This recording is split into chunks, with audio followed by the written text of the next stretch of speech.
A billionaire just advised you to invest on Bitcoin. What would you do? Hey guys, a very good evening to all my crypto believers. So, have you all been curious about what's happening in the market? Don't you worry, the Coinmonks got you covered. Okay, so before starting with our updates, let's quickly quote today's headlines. Terra's USD becomes first decentralized stablecoin to surpass $10 billion market cap. Mexican billionaire encourages Twitter followers to invest in Bitcoin. Crypto exchange Kraken's new NFT marketplace to issue loans. Prominent exchanges on final steps to complete close China's cryptocurrency channels. So let's start off with our refresh feed. Firstly, DeFi has been exploding recently, and Terra's stablecoin USD has quickly established itself as a major player in the space, swimming among a sea of centralized tokens like Tether's USDT and Circle's USDC. I wonder what's getting cooked? Let's find out together with our headline being: DeFi has embraced USD enthusiastically, and new protocol integrations are appearing quicker than anyone can keep up with, propelling USD ahead of decentralized rival DAI. Let's take a look at Terra and USD's recent process, as well as what the stablecoin and the greater Terra Luna ecosystem might anticipate in the future. First and foremost, more casual stablecoin investors who seek to maximize their yield potential while managing platform risk have been flocking to USD.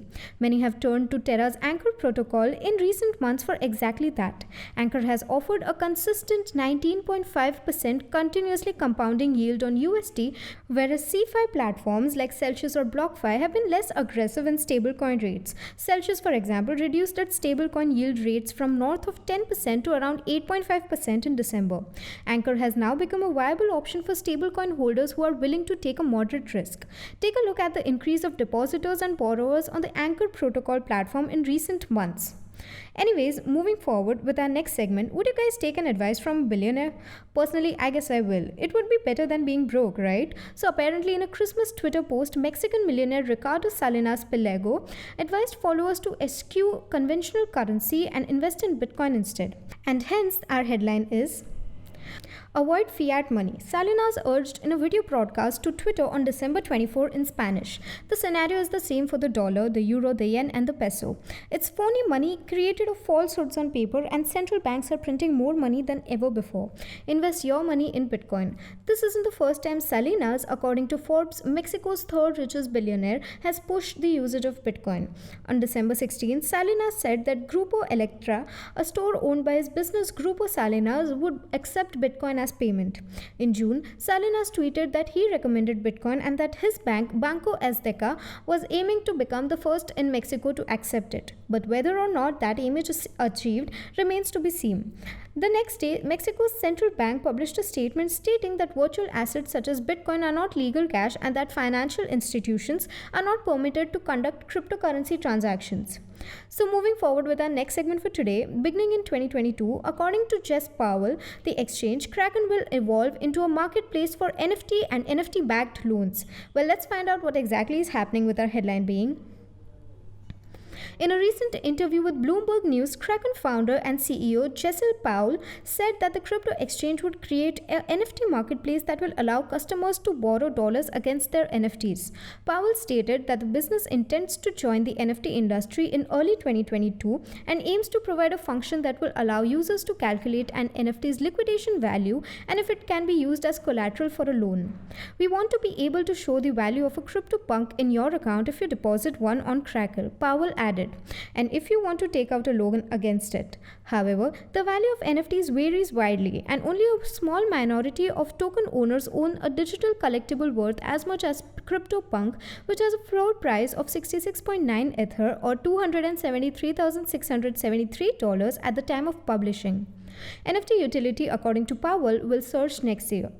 Phase 1 was speculation, Phase 2 was buying art and supporting artists, and Phase 3 will be functional applications of NFTs. In an effort to attract new investors, Kraken has bought Staked, an infrastructure platform that allows for non-custodial crypto staking.